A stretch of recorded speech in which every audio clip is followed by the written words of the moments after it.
పరివర్తన.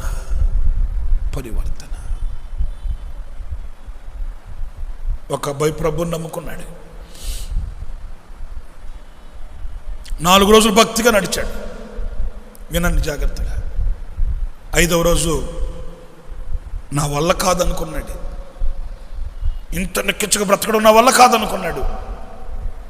ఏం చేశాడు? మరలా తమ పూర్వపు స్థితిలోనికి వెళ్ళిపోవడానికి అనుకున్నాడు. వెంటనే ఇంట్లో సిద్ధపడ్డాడు, డబ్బులు తీసుకున్నాడు, బయలుదేరాడు సినిమా హాల్కి. ప్రభు అడిగాడు, నా కుమారుడా ఎక్కడికి వెళుతున్నావు? ఉండవా బాబు, ఒకటే గొడవ అయిపోయింది. ఏదో తెలుసో తెలియక నిన్ను అంగీకరించాను, నిన్ను రమ్మన్నాను, వచ్చేవు, మంచిది. ఇంత నిక్కచ్చిగా నన్ను విసిగించేస్తే ఎట్లాగా? నా వల్ల కాదు. నేనేమైనా ఆంధ్ర క్రైస్తవున్నా? నా వల్ల కాదు, నేను సినిమాకి వెళ్తాను. ప్రభు అన్నాడు, నా కుమారుడా నేను నిన్ను ప్రేమిస్తున్నాను, నన్ను విడిచి వెళ్ళకు. అర్థం కాలేదా? యవనస్తుడు ఇంట్లోంచి బయటకు వెళ్తున్నాడు. ఆ యవనస్తుడు చేపట్టుకుని బతిమాలాడు, ప్రభు నేను నిన్ను ప్రేమిస్తున్నాను, నన్ను విడిచి వెళ్ళకు. ఒకసారి ఆలోచించు.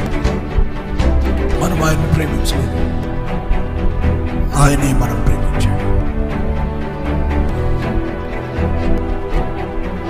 మరలా చేపట్టుకున్నాడు ప్రభు, నా కుమారుడా నేను నిన్ను ప్రేమించాను, నన్ను విడిచి వెళ్ళకు. అహంకారంతో ఆ చెయ్యి ఇదిలించుకొని బయలుదేరి వెళ్ళిపోయాడు సినిమా హాల్ దగ్గరికి. ఇక గేట్లోకి వెళుతున్నప్పుడు ప్రభు పరిగెత్తుకుంటూ వెళ్ళి చేపట్టుకున్నాడు, నా కుమారుడా నేను నిన్ను ప్రేమిస్తున్నాను, నన్ను విడిచి వెళ్ళకు. తండ్రి ప్రేమను అర్థం చేసుకున్నాడు. చంప చెళ్ళుమనేటట్లు చంప మీద కొట్టి ఆ యవనుడు అహంకారంతో వెళ్ళిపోయాడు లోపలికి. కానీ ఆ తండ్రి, ఆ ప్రభువు ఆ గేటు దగ్గరే కూర్చొని ఉన్నాడంటండి.